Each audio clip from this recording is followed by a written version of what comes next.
107.4 ये है आपकी आवाज़ all the time 107.4 Radio Noida 107.4 Radio Noida 107.4 Radio Noida 107.4 Radio Noida ये है आपकी आवाज़ ये है आपकी आवाज़ ये है आपकी आवाज़ ये है आपकी आवाज़। रेडियो नोएडा 107.4 पर मैं हूं सुशील भारती और श्रोताओं आप सुन रहे हैं एक मुलाकात। जी हां, आज का जो प्रोग्राम है विमेन द अचीवर के अंतर्गत आज हमने इनवाइट किया है वरीजा बजाज जी को, जो कि एक डिजाइनर है, बहुत ही बेहतरीन डिजाइनर है और कुछ भी चीज अगर डिजाइन से जुड़ी हुई हो तो वो उनके मन को बहुत भाती है और मुझे लगता है कि उनका एक लंबा एक्सपीरियंस है डिजाइनिंग के साथ में। आज हमारे साथ वो बनी हुई है और लगातार हम उनसे 1 घंटे तक बातचीत करेंगे। वरीजा जी, आपका बहुत बहुत स्वागत है हमारे स्टूडियो में। थैंक यू सुशील जी, बहुत अच्छा लगा यहाँ आकर। वरीजा जी, सबसे पहले मैं आपसे ये जानना चाहता हूँ कि आपने जो डिजाइनिंग है, बहुत सारे डिजाइनर हैं, लेकिन डिजाइनिंग को आपने एक नए रूप में और एक नए तरीके से, उसमें जो एक कलात्मकता होती है आप उस तरीके से उसको लेके चलती हैं। तो ये क्या बैकग्राउंड है? मुझे लगता है कि किसी भी कला का कुछ ना कुछ बैकग्राउंड होता है, तो ये थोड़ा सा हमें उस जर्नी में थोड़ा पास में लेके जाइए कि कैसे ये शुरुआत हुई इसकी। मेरा एक्चुअली बैकग्राउंड एडवर्टाइजिंग का है। एडवर्टाइजिंग एंड मार्केटिंग मैंने जेवियर्स मुंबई से किया था और उसके बाद मैंने MBA किया था यूनिवर्सिटी ऑफ शेफील्ड से। तो मेरा पर्टिकुलरली डिज़ाइनिंग में बैकग्राउंड नहीं है, लेकिन जैसे मैं मैनेजमेंट और एडवर्टाइजिंग में सिखाते हैं कि सबसे पहले जानना बहुत ज़रूरी है कि आपके क्लाइंट्स को क्या चाहिए, क्या ज़रूरत है। तो वो मेरी डिज़ाइनिंग का एक बहुत इम्पोर्टेंट एस्पेक्ट बन जाता है, क्योंकि हम अपने फोरकास्ट और अपने फैशन ट्रेंड्स क्लाइंट्स पे नहीं थोपते, क्योंकि हर क्लाइंट अलग होता है, हर क्लाइंट की ज़रूरत अलग होती है, हर क्लाइंट का बैकग्राउंड, बॉडी शेप, उसका कम्प्लेक्शन, सो वो सब समझ कर हम फिर डिज़ाइनिंग करते हैं। और शायद वही एस्पेक्ट है जो मेरी डिज़ाइनिंग में आपको हर जगह रिफ्लेक्ट करेगा कि it does not impose typical fashion trends, but clients की ज़रूरत को समझते हुए उनको केटर करना ही हमारा मेन डिज़ाइनिंग का फोकस बन जाता है। मेन डिज़ाइनिंग का फोकस बन जाता है। मैं ये बताना चाहता हूँ श्रोताओं कि वो पहले उस सब्जेक्ट को, उस जिनके लिए भी वो डिज़ाइन कर रहे हैं उनको समझते हैं, अंडरस्टैंड करते हैं और उसके बाद जो भी रिक्वायर्ड होता है वो उस हिसाब से उस पर वर्क करते हैं और एक नई चीज निकाल करके लेकर के आते हैं, जो कि मुझे लगता है कि एक अच्छे डिजाइनर की यही पहचान है। और कलात्मकता की जहां तक बात है तो वो तो हर किसी की जो कला है वो वेरी करती है, it depends person to person. श्रोताओं, आज हम बने हुए हैं वरीजा बजाज जी के साथ में। आप लगातार इस प्रोग्राम में बने रहें और अगर आपके कोई प्रश्न है, डिजाइनिंग से जुड़े हुए कोई प्रश्न है, आप हमें लिख सकते हैं। हमारा ईमेल है info@radionoida.fm। वरीजा जी, एक चीज और मैं आपसे जानना चाहता हूँ कि एक लंबा अरसा आपका डिजाइनिंग के साथ जुड़ा हुआ है और बहुत सारे डिजाइनर मार्केट के अंदर हैं, लेकिन एज अ फीमेल कई सारी चुनौतियां आती हैं।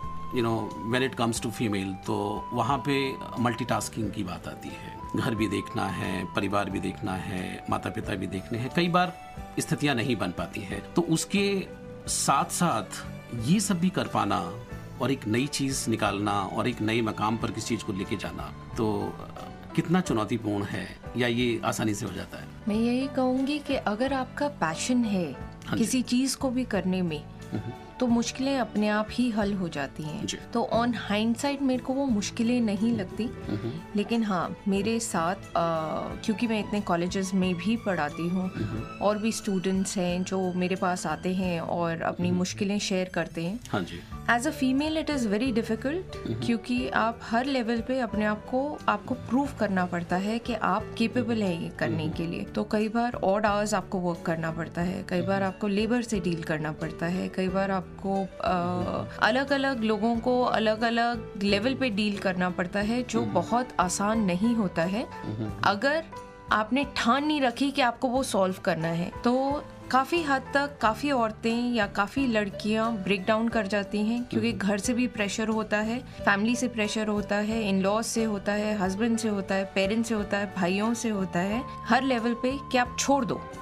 हमारे यहाँ ऐसा नहीं होता, हमारी फैमिलीज नहीं अलाउ करती, लेकिन आप जितने पैशनेट हो अपने काम के बारे में, आप वो मुश्किलें अपने आप सॉल्व करते हैं। मैं ये नहीं कहती रेबेल करते हैं, आप उसको सॉल्व करते हैं, आप लोगों को समझाते हैं। आपके साथ जो जुड़े हुए लोग हैं, आपके कुलीग्स हैं, आपके फ्रेंड्स हैं, आपकी फैमिली है, आप सबको समझाते हैं, समझाते हुए अपने साथ लेते हुए उनको आगे बढ़ते हैं। So it becomes very important कि आप कितने पैशनेट हैं उस प्रॉब्लम को सॉल्व करने के लिए, क्योंकि giving up is always an option. वो तो आप एक ट्राई करे बगैर भी आप गिव अप कर सकते हैं। That is always an option that is available all the time, but not giving up is what you really live for, and I think that has been my motto कि giving up या the word impossible has never existed in my dictionary, क्योंकि एक रास्ता बंद होता है तो आप दूसरा रास्ता ढूंढते हैं, दूसरा बंद होता है तो आप तीसरा ढूंढते हैं। ज्यादातर लोग तीसरे या चौथे रास्ते बंद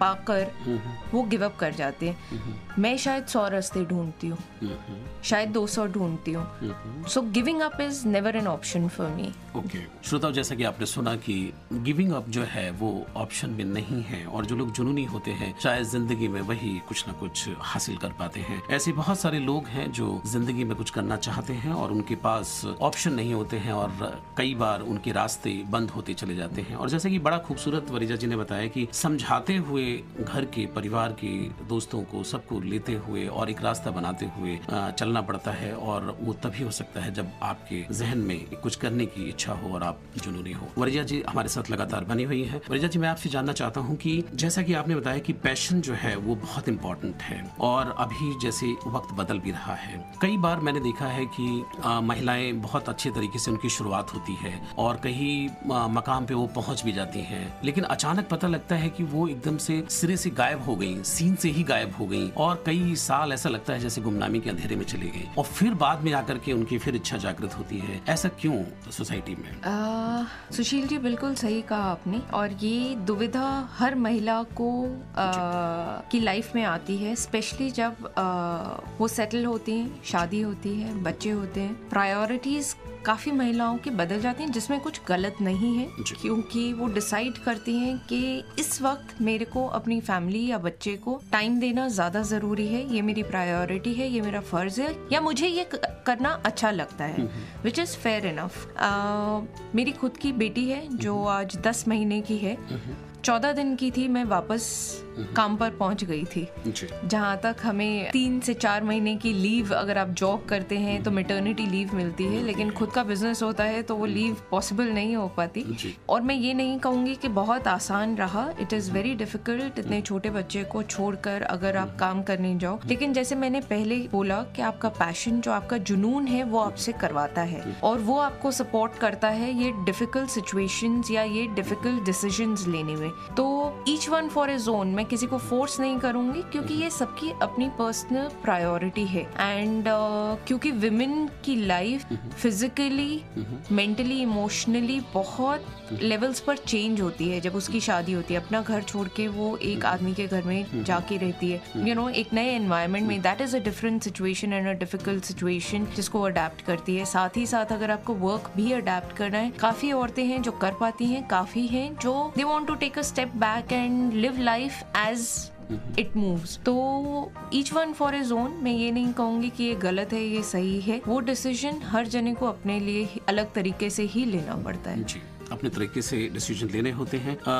वरीजा जी, आप कुछ, जैसे कि आपने बताया कि जो डिफरेंटली एबल्ड बच्चे हैं तो उनके लिए भी आप काम करती हैं जी, और उसके अलावा भी कुछ सोशल इश्यूज हैं, उनसे भी आप रिलेटेड हैं। तो थोड़ा सा हमें बताइए कि कैसे आप जुड़े हुए हैं इनसे, डिफरेंटली एबल्ड बच्चों से। हमारा एक प्रोजेक्ट है वारिजा लाइफ के नाम से, अंडर विच हम कुछ स्पेशल स्कूल्स के साथ अटैच्ड हैं, जहाँ स्पेशल चिल्ड्रन के लिए हम स्पेशल क्लोथ्स बनाते हैं क्योंकि उनकी रिक्वायरमेंट्स रेगुलर नहीं होती।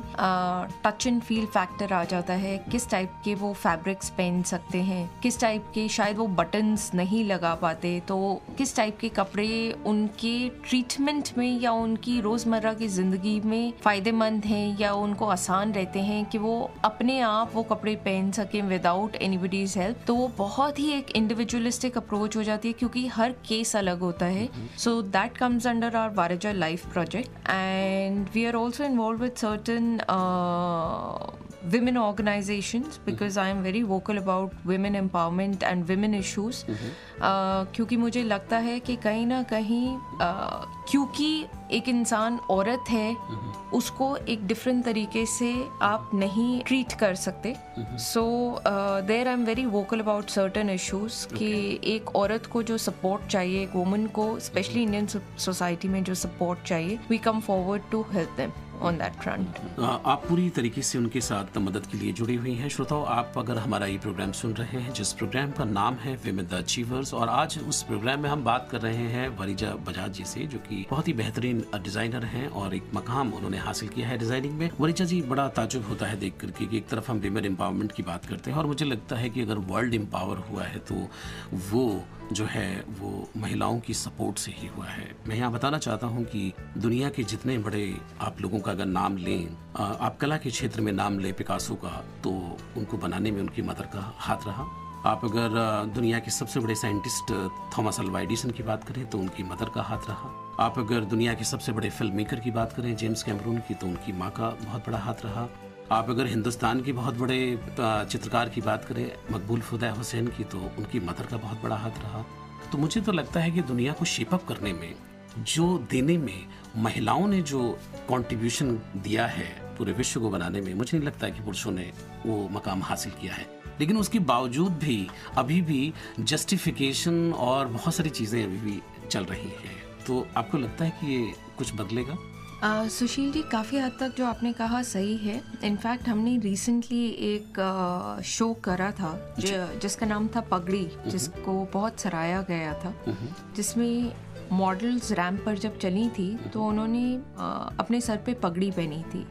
जैसे आप जानते हैं पगड़ी ट्रेडिशनली आदमी लोग पहनते हैं।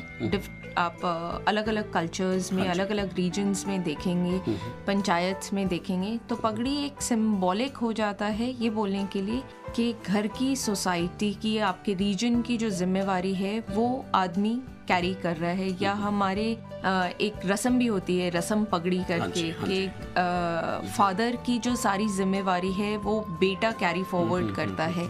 कभी भी हमने ये नहीं देखा कि वो पगड़ी किसी औरत के सर पे पहनाई गई। तो ऐसे ही एक इंसिडेंस था, रस्म पगड़ी में वो विटनेस कर रही थी, और तब मेरे दिमाग में आया कि एक्चुअली तो औरतें हैं, जो घर की औरतें हैं, जो घर की जिम्मेवारी या सोसाइटी की जिम्मेवारी उठाए हुए आगे बढ़ रही हैं। क्योंकि एक औरत है जो एक बच्चे को परवरिश देती है, एक बच्चे को पढ़ाती है, और वही बच्चा है जो आगे जाके एक सोसाइटी को शेप अप करता है। तो एक औरत ने एक इनविजिबल पगड़ी पहनी हुई है हर वक्त, क्योंकि वही है जो डिसाइड कर रही है कि नेक्स्ट जनरेशन कैसी बनेगी। क्योंकि आदमी तो अपनी लाइफ में इतना बिजी होता है रोज़मर्रा के काम में, भाग दौड़ में, कि उसको सोसाइटी शेपिंग अप का तो कोई अपॉर्चुनिटी भी नहीं मिलती, ना कोई अंदाज़ा रहता है। तो ये हमने एक अपने फैशन शो के थ्रू दर्शाया था कि it is actually a women who takes the responsibility to create the foundation of the society. तो ये मैं कंपेयर नहीं करना चाहूँगी, क्योंकि आदमियों का एक बहुत ही इम्पोर्टेंट और एक बहुत इम्पोर्टेंट रोल है to shape up the society, लेकिन शायद औरतों को उतना जितना उनका कंट्रीब्यूशन है ड्यू नहीं मिला। So it is not a comparison that आदमी कम है या औरतें ज़्यादा हैं, दोनों अपने अपने लेवल पे हैं, लेकिन औरतों को जो वो ड्यू है वो मैंने इस शो के थ्रू, पगड़ी के थ्रू देने की कोशिश करी थी जी। इसके अलावा भी आपने कुछ हमें बताया कि एक फ्री द स्पिरिट करके आपका एक वेंचर है, तो थोड़ा सा हमारे श्रोता ये भी जानना चाहते हैं कि क्या है आपका फ्री द स्पिरिट। ये हमारी रिसेंट कलेक्शन है फ्री द स्पिरिट। जैसे कि ज़्यादातर लोग जानते होंगे, आज दुनिया में 4200 200 रिलीजन्स के आसपास हैं जो फॉलो करे जाते हैं। अगेन इसमें एक सोशल मैसेज है। एक हिंदू का बच्चा हिंदू ही पैदा होता है या एक मुसलमान का बच्चा मुसलमान ही पैदा होता है। सर्टेन रिलीजन्स हैं जहाँ आपको शादी करनी होती है, इंटरकास्ट शादी करनी होती है, तो आपको रिलीजन कन्वर्ट करना पड़ता है। सो फ्री द स्पिरिट एक मैसेज है या एक अर्ज है। आपके पास ऑप्शंस हैं 4200 रिलीजन्स में से। आप वो रिलीजन चूज करिए जो आपको और आपके भगवान के बीच का रास्ता कम करता है, ना कि वो जो आउट ऑफ कंपल्शन आप आउट ऑफ बर्थ या आउट ऑफ मैरिज चूज करते हैं। तो ये हमारी पूरी कलेक्शन है जिसमें हमने जो स्टाइल्स हैं वो इस तरीके से चूज करे हैं जो डिपिक्ट करते हैं सेंस ऑफ फ्रीडम कि you choose the religion out of your choice and not out of compulsion, not out of birth, not out of marriage, which bridges the gap between you and your God. और आप और आपके भगवान में ना society आती है, ना सोसाइटी के नॉर्म्स आते हैं, ना कोई आपको डिक्टेट कर सकता है कि आप इस भगवान को फॉलो करो। That we have tried to do through this collection free the spirit. Lovely. श्रोताओ, जैसा कि आपने सुना कि ईश्वर और आपके बीच का एक रास्ता जो है उसको कम करने की बात इन्होंने की यहाँ पे। मुझे लगता है कि अगर दुनिया में लव, पीस एंड यूनिटी अगर कहीं हो सकेगी तो शायद मुझे लगता है कि महिलाओं के प्रयास से ही वो भी काम होगा। और इसी तरीके से मुझे लगता है कि बहुत सारे और भी जो अचीवर्स हैं वो सामने आएंगे और नए नए आइडियाज लेकर के सामने आएंगी। वरीजा जी, प्रोग्राम को समेटने का वक्त हो चला है। बहुत सारी बातें हमने की हैं।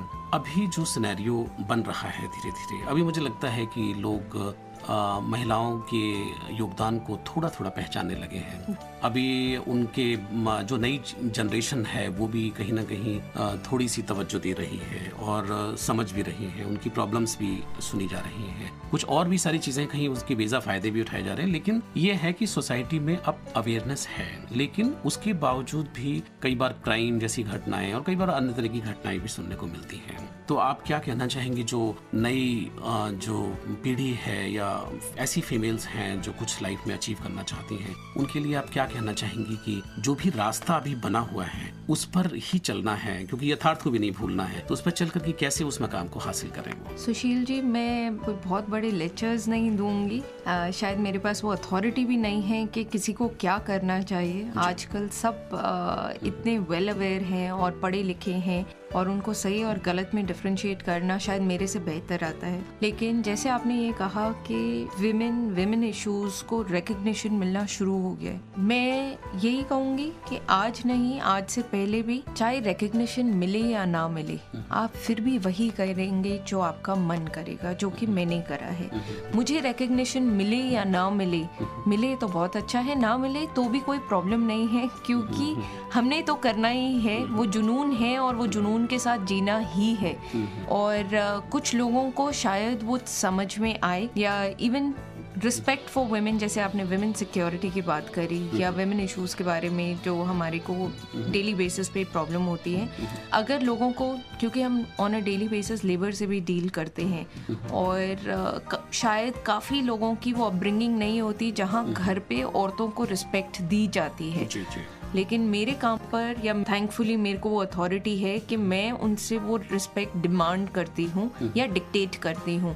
शायद घर पे उनकी औरतों को वो रिस्पेक्ट नहीं देते, लेकिन मेरे साथ जब डील करते हैं या मेरा जो रवैया उनकी तरफ रहता है या मैं जिस तरीके से उनसे डील करती हूँ, मैं वो रिस्पेक्ट या वो इज्जत जो है वो मैं डिमांड करती हूँ। और मैं यही कहना चाहूँगी सभी औरतों को कि आप दुनिया को नहीं बदल सकते, लेकिन अपने एटीट्यूड को बदल सकते हैं। आप अपने एटीट्यूड से दुनिया को जिस तरीके से बदलना चाहें उस तरीके से आप बदल सकते हैं। तो कभी भी ये अपने आप को बहाना मत दीजिएगा कि आदमी ऐसे होते हैं या सिक्योरिटी इश्यूज होते हैं या वर्क प्लेस पे ये प्रॉब्लम्स होती हैं। क्योंकि वो अपने आप को एक एक्सक्यूज देने वाली बात होगी।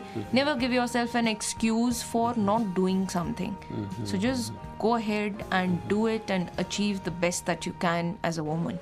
As a woman, बिल्कुल सही कहा आपने कि बहाने जो है वो नहीं चलेंगे, और बहुत सारी जो फीमेल्स हैं वो बहाने भी बनाती हैं। और बहुत ही बेहतरीन तरीके से आपने समझाया कि अपना इनपुट आप ठीक अगर कर लें तो बहुत बेहतर है, क्योंकि आप बाहर की जो आउटपुट है उसको आप ठीक नहीं कर सकते हैं। और अगर आप बाहर के आउटपुट को ठीक करने जाएंगे तो मुझे लगता है कि आपकी बहुत ज़्यादा एनर्जी उसी में वेस्ट हो जाएगी। आप कुछ हद तक कर सकते हैं, कुछ हद तक ट्राई कर सकते हैं, और करना भी चाहिए। जैसे हमारे यहाँ काफ़ी औरतें काम करने आती हैं, तो वो कहती हैं कि हमारे यहाँ तो ऐसा एनवायरनमेंट नहीं है, और ये इंडस्ट्री, जब आप इंडस्ट्री या फैशन या उस वर्क के लोगों से डील करते हैं ऑन अ डेली बेसिस, तो आपको समझ में आता है। लेकिन आपको हर जने से अपना बात करने का तरीका, डील करने का तरीका उस हिसाब से बदलना पड़ता है।